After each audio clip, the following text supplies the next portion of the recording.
यह कहानी है मीरा की। मीरा एक छोटे से कस्बे की लड़की थी, जहां लड़कियों के सपने अक्सर शादी के मंडप या घर की चौखट पर खत्म हो जाते थे। लेकिन मीरा अलग थी और उसे बचपन से ही आसमान में उड़ते जहाजों को देखना बेहद पसंद था। उसका एक ही सपना था कि वो बड़ी होकर कमर्शियल पायलट बने। जब उसने पहली बार ये बात अपने घर वालों को बताई तो सब उसकी बात को मजाक समझकर हंसने लगे। उसके पिताजी ने साफ कह दिया कि उनके पास इतने पैसे नहीं हैं और ये काम लड़कियों के बस का नहीं है। मीरा ने इस बात पर रोने या अपनों से झगड़ने के बजाय एक खामोश रास्ता चुना, क्योंकि उसने जान लिया था कि अगर उड़ना है तो पंख खुद ही कमाने पड़ेंगे। उसने दिन रात एक करके स्कॉलरशिप के लिए पढ़ाई शुरू कर दी और अपनी ट्रेनिंग के शुरुआती खर्चे निकालने के लिए वो एक लोकल कॉल सेंटर में रात की शिफ्ट में काम करने लगी।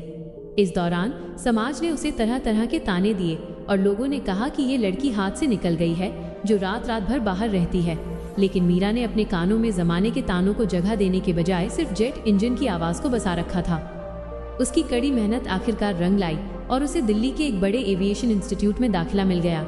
लेकिन मुसीबतें अभी खत्म नहीं हुई थी, क्योंकि स्कॉलरशिप के बाद भी फ्लाइट ट्रेनिंग की बची हुई फीस बहुत ज्यादा थी। मीरा ने यहाँ भी हार नहीं मानी और सोशल मीडिया के जरिए एक क्राउड फंडिंग कैंपेन शुरू करके अपनी कहानी लोगों के सामने रखी। उसके सच्चे जज्बे को देखकर हजारों अनजान लोग उसकी मदद के लिए आगे आए और देखते ही देखते उसकी फीस का इंतजाम हो गया, क्योंकि जब कोई पूरे दिल से कोशिश करता है तो पूरी कायनात उसकी मदद में जुट जाती है। आखिरकार वो ऐतिहासिक दिन भी आया जब मीरा पायलट की यूनिफॉर्म पहनकर कॉकपिट में बैठी और ये उसका पहला सोलो फ्लाइट यानी अकेले जहाज उड़ाने का दिन था। जैसे ही जहाज ने रनवे छोड़कर आसमान की तरफ उड़ान भरी, मीरा की आंखों में बीते कल के संघर्ष के आंसू थे, लेकिन उसके हाथ कंट्रोल व्हील पर बिल्कुल मजबूत थे। जब उसने आसमान की ऊंचाई से नीचे देखा तो उसे वो रूढ़िवादी समाज, ताने मारने वाले लोग और बंदिशों की तमाम दीवारें बहुत छोटी नजर आ रही थीं।